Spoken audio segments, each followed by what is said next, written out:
Bismillah, alhamdulillah, wassalatu wassalamu ala rasulillah wa ala alihi wa sahbihi ajma'in. Assalamualaikum warahmatullahi wabarakatuh. Alhamdulillahi rabbil alamin. Alhamdulillahilladzi anzala sakinah fi qulubil mu'minina liyazdadu imanan ma'a imanihim. Walillahi junudus samawati wal ardh wa kana Allahu aliman hakima.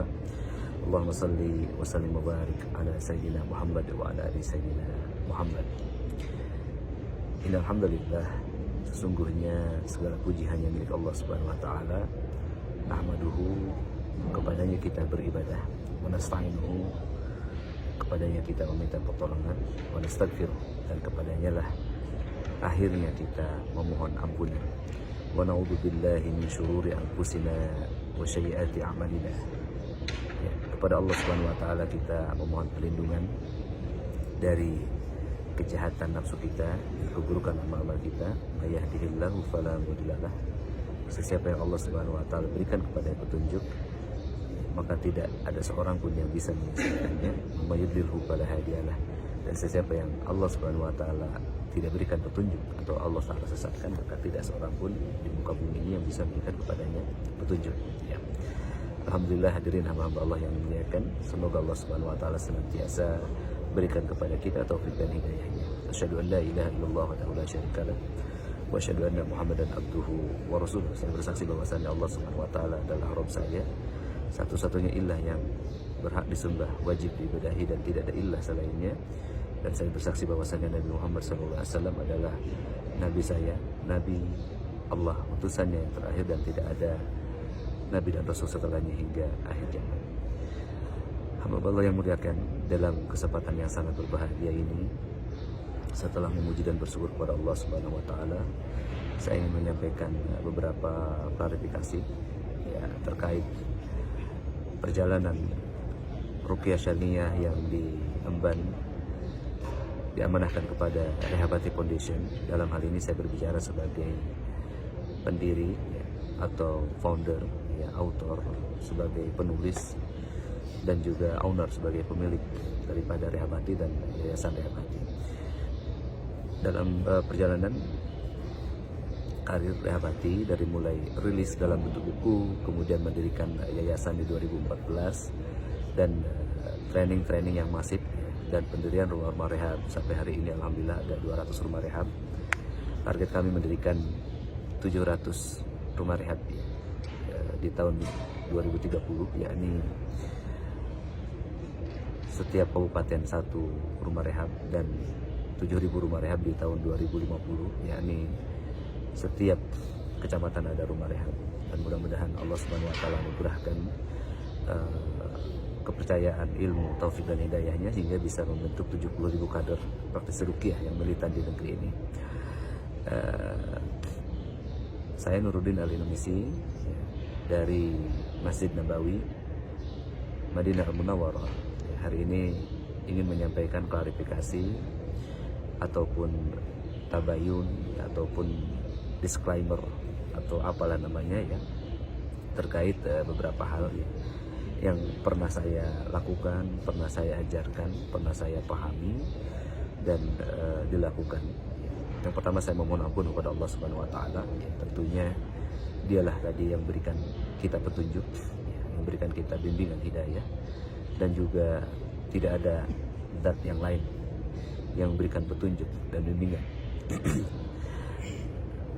Ada beberapa poin yang ingin disampaikan, diklarifikasi hadirin. Yang pertama tentang teknik sembelihan, teknik menyembelih jin, dan ini sangat populer, sangat fenomenal.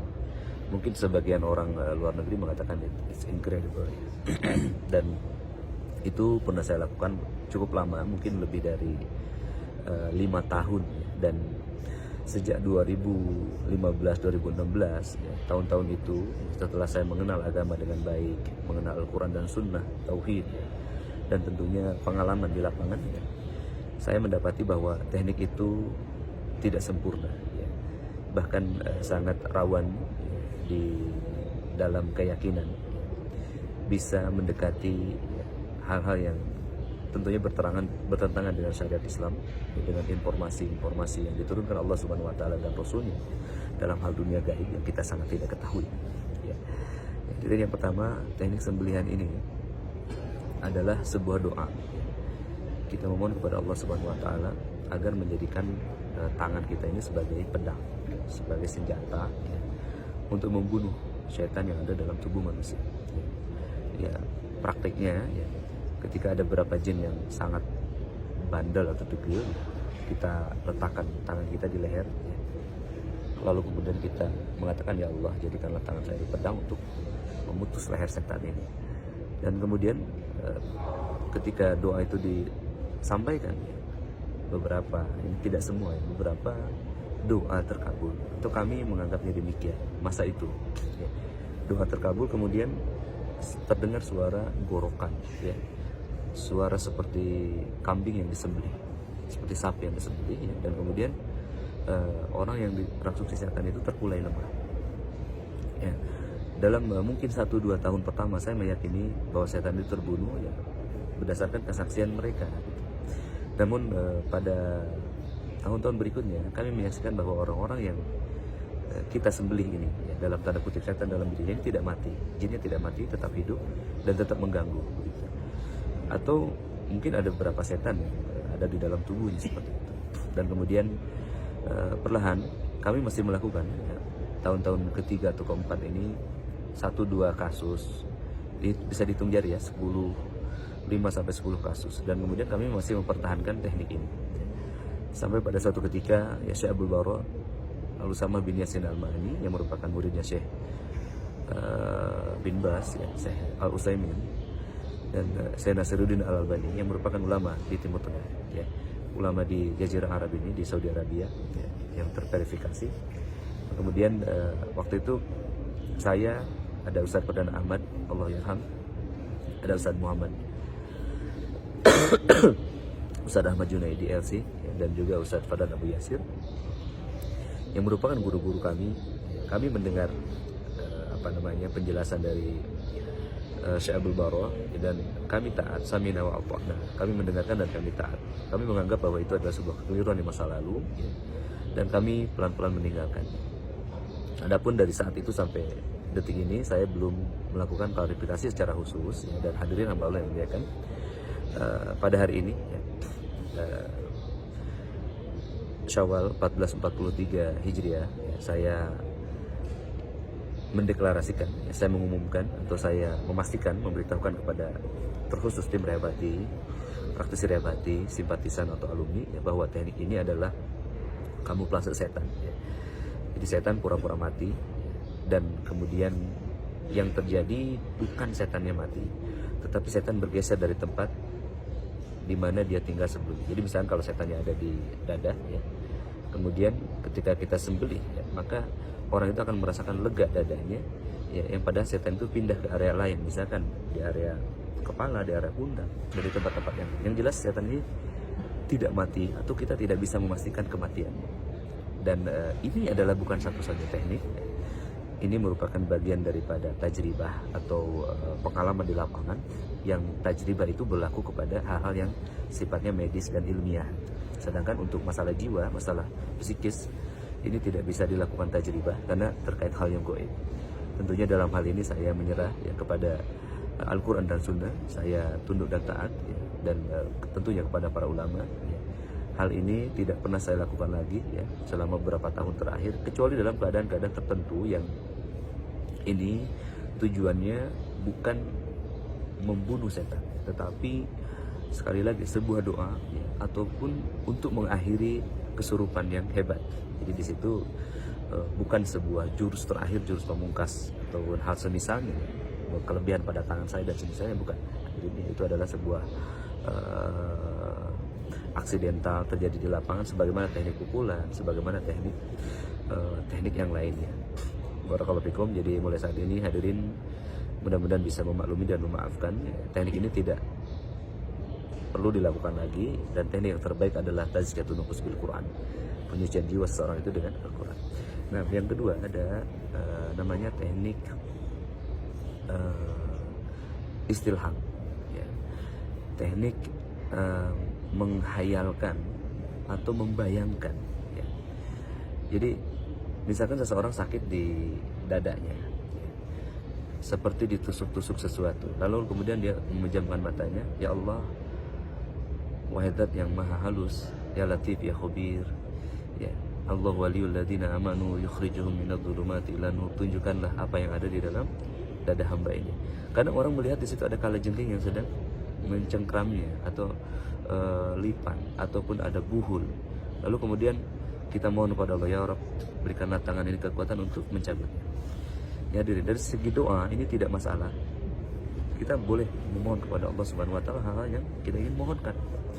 Dan ketika kemudian petunjuk itu datang, itulah kemudian kita tidak mengetahui apakah itu petunjuk dari Allah Subhanahu wa taala atau petunjuk dari setan. Dan setelah 5 tahun kita perhatikan, ya, atau pasien-pasien yang sudah 5 tahun dinyatakan sembuh pada periode sebelumnya, ternyata 5 tahun kemudian masih sakit. Dan ini justru saya melakukan hanya 2 tahun, dan saya langsung mengklarifikasi kepada tim, tidak pernah mengajarkannya lagi, ya. Dan hari ini dalam klarifikasi ini saya sampaikan secara terbuka bahwa teknik ini adalah batil, ya, berbahaya, ya, tidak boleh dilakukan oleh praktisi-praktisi yang belum ahli, dan saya sendiri tidak melakukannya lagi, ya. Kemudian yang ketiga ada ruqyah di alam mimpi, ya. Ini bahkan teknik ini saya tulis di dalam buku Ruqyah Mandiri yang pertama saya, dan ini teknik ini diadopsi dari teknik Syekh Abdul Rabb bin Halimah dari Tunisia. Beliau menggunakan jinn catcher, ya, dan saya pelajari dari beliau ini beberapa lama, mungkin 1 atau 2 tahun, ya. Dan kemudian saya mempraktekannya, ya, bagaimana cara ini bekerja. Dan cara ini, hadirin, adalah sebuah doa juga sebenarnya. Jadi bagaimana kita sebelum tidur itu kita mohon kepada Allah Subhanahu wa taala. Jika dipertemukan dengan setan yang mengganggu, maka kita mohon senjata, mohon kekuatan, mohon dimenangkan. Dan kemudian ketika kita berdoa, ya, melakukan wirid-wirid sunnah, 13 wirid sunnah sebelum kita tidur, ya, salah satunya berwudu, baca Al-Falaq, An-Nas, dan lain-lain, ya, baca ayat kursi, dan kita dipertemukan dalam keadaan memiliki senjata dan bertempur dengan setan. Namun kemudian, hadirin, ya, nanti lama-kelamaan kita akan terus bertempur dengan setan itu dan tidak ada akhir. Dan kemudian beberapa kasus, ya, setannya kalah dan hancur, ya, tetapi penyakit masih di sana. Nah, ini juga teknik yang ketiga. Bersama video ini, ya, dengan nikmat Allah, hadza min fadli rabbi, ya, saya bisa rekam dari Masjidil Nabawi ini. Mudah-mudahan menjadi klarifikasi yang resmi, ya, bahwa tidak ada lagi teknik sembelihan, teknik ilham, dan juga teknik ruqyah di alam mimpi. Adapun beberapa teknik-teknik yang subhat yang lainnya, insya Allah menyusul akan saya sampaikan, mungkin pembatalan, ya, ataupun ya, disclaimer, ya, bahwa itu tidak berlaku lagi di Rehab Hati, ya. Dan dengan ini pula saya menyampaikan, hadirin, ya, bahwa Rehab Hati Foundation atau Rehab Hati yang saya bangun adalah yayasan sosial dakwah yang bergerak di bidang ruqyah syar'iyyah, ya, non profit oriented, dan bermanhaj salaf, ya. Kita mengikuti para ulama salafus salih, ya, baik yang bermanhaj ataupun bermadhab ataupun tidak, ya. Dalam hal ini, ya, kami mengikuti para salafus salih, ya. Adapun beberapa hal yang terjadi kekeliruan, ya, di dalam praktiknya di lapangan, ya, terjadi ikhtilat, kemudian terjadi apa yang disebut ruqyah massal, ini perlu diklarifikasi juga, ya, bahwa kami tidak melakukan penyembuhan secara massal, ya. Namun dalam ruqyah massal itu merupakan bagian daripada proses edukasi, ya. Jadi training kami ada 2 hari, 2 kali 8 jam, dan ruqyah massal itu dilakukan di setengah jam sesi akhir. Jadi itu adalah berupa test the water, ya, berupa scanning atau penelusuran, berupa pembuktian. Jadi itu bukan penyembuhan. Penyembuhan kami dengan ruqyah syariah tentunya head to head sebagaimana sunnah Nabi SAW, ya. Dan ada beberapa yang grup, ya, 5, 3, ya, itu pun kami memiliki hujah dari ulama yang membolehkannya, disebabkan darurat di Indonesia, ya, banyaknya orang yang sakit dan sedikitnya praktisi ruqyah syariah. Jadi Rehab Hati Foundation atau Rehab Hati merupakan yayasan sosial dakwah yang bergerak di bidang ruqyah syariah. Konsep kami adalah tazkiyatun nufus bil Quran.